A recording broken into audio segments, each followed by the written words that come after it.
Hello friend, welcome to math solution. दोस्तों, आज इस वीडियो में हम लोग बात करेंगे बीजगणित के एपी जीपी यानी कि समांतर प्रगति और गुणोत्तर प्रगति के कुछ महत्वपूर्ण अंकों के बारे में जो बार बार एग्जाम में पूछे जाते हैं। तो चलो दोस्तों, आज का वीडियो शुरू करते हैं।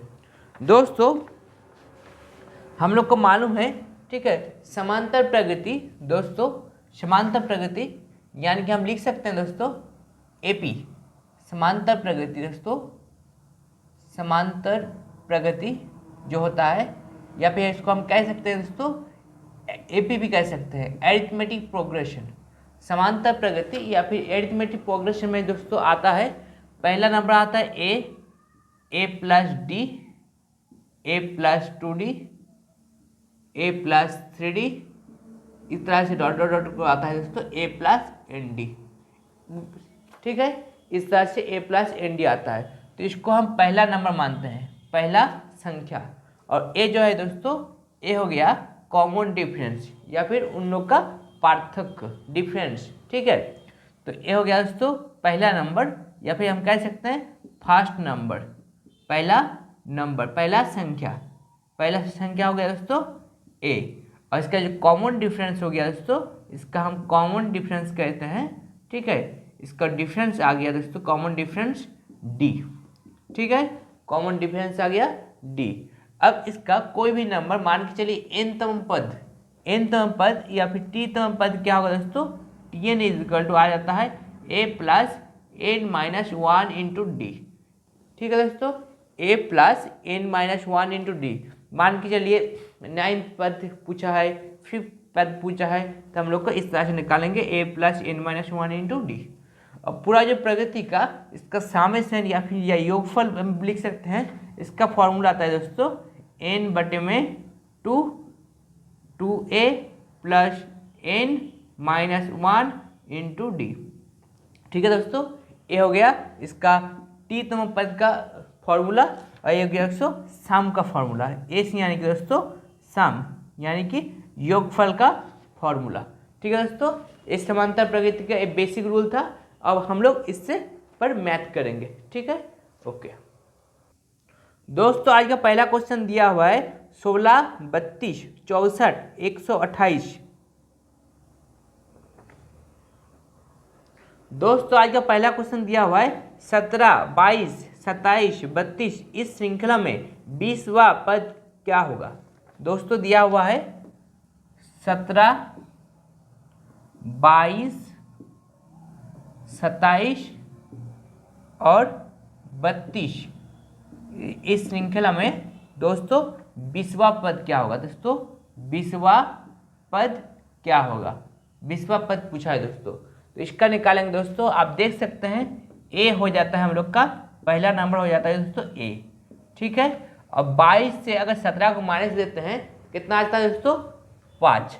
यहाँ भी देख सकते हैं 27 से अगर 22 को माइनस देते हैं तो ये भी 5 आता है, ये भी क्या है दोस्तों 5। यानी कि हम कह सकते हैं ये हो गया एपी में है, एपी यानी कि एरिथमेटिक प्रोग्रेशन में है। ठीक है, समांतर प्रगति में है। इसका कॉमन डिफरेंस हम आ गया दोस्तों डी इज इक्वल टू आ गया 5। तो पूछा क्या दोस्तों 20वां पद पूछा है। 20वां पद निकालने के लिए हम लोग क्या करेंगे दोस्तों, 20वां पद टी एन इक्वल टू, या फिर हम लिख सकते हैं T20 इज इक्वल टू आ जाएगा दोस्तों a plus n minus one into d, a plus n minus one into d. यानी कि दोस्तों हम लोग 20वां पद हो जाएगा, ए का वैल्यू हो गया दोस्तों 17 और एन इज इक्वल टू 20 लिखेंगे दोस्तों 20 minus one into D. D का वैल्यू कितना है दोस्तों, डी का वैल्यू हो गया 5, गुना में 5 को मल्टीप्लाई कर देंगे तो हम लोग का आ जाएगा दोस्तों 17 और 20 से 1 माइनस करेंगे 19, 19 को अगर 5 से मल्टीप्लाई करेंगे तो 95, 19 5 द 95। दोनों को अगर प्लस कर देते हैं तो आ जाता है दोस्तों 14 का 4 कैरी का 1 10 11, यानी कि 114। 114 हो गया हम लोग का करेक्ट आंसर, जो हम लोग का दोस्तों 7 और 5 12 होता है, 7 5 12 होता है 112। यानी कि हम लोग का जो ऑप्शन आ रहा है ऑप्शन सी हो जा रहा है हम लोग का करेक्ट आंसर। ठीक है दोस्तों, उम्मीद करता हूँ आपको ये मैथ अच्छा से समझ में आया होगा। अब करते हैं अगला क्वेश्चन। दोस्तों अगला क्वेश्चन दिया हुआ है समांतर श्रेणी में 142, 148, 194 का 12वां पद क्या होगा। दोस्तों यहाँ दिया हुआ है 142, 142, ठीक है, और 148, 148, एक 154 और इस तरह से दिया है दोस्तों। इसका 12वां पद कितना दोस्तों, 12वां पद पूछा है क्या होगा। ठीक है दोस्तों, 12वां पद पूछा है तो हम लोग निकालेंगे दोस्तों। आप देख सकते हैं इसका पहला जो पद है दोस्तों, पहला नंबर है 142, इसको हम ए से डिनोट करते हैं। आ गया 142, कितना आ गया दोस्तों, 142। आप देख सकते हैं 148 से 142 का डिफरेंस आता है 6, यहाँ भी डिफरेंस आता है दोस्तों 6। तो इस तरह से हम लोग कॉमन डिफरेंस या फिर डी ले हो गया दोस्तों हम लोग का 6। डी कितना आ गया दोस्तों, 6। पूछा है 12वां पद क्या होगा।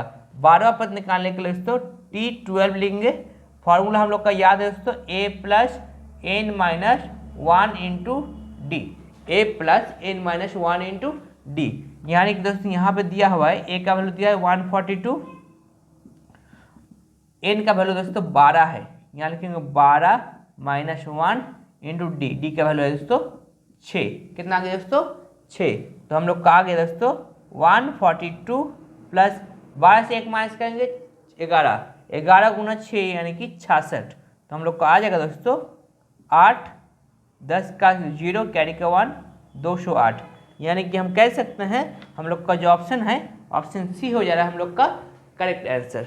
दोस्तों यहाँ पर हम लिख देते हैं 142 प्लस 66 होता है दोस्तों 208, जो ऑप्शन सी में दिया हुआ है। यानी कि हम कह सकते हैं ऑप्शन सी हो जा रहा है हम लोग का करेक्ट आंसर। ओके, उम्मीद करता हूँ आपको ये मैथ अच्छे से समझ में आया होगा।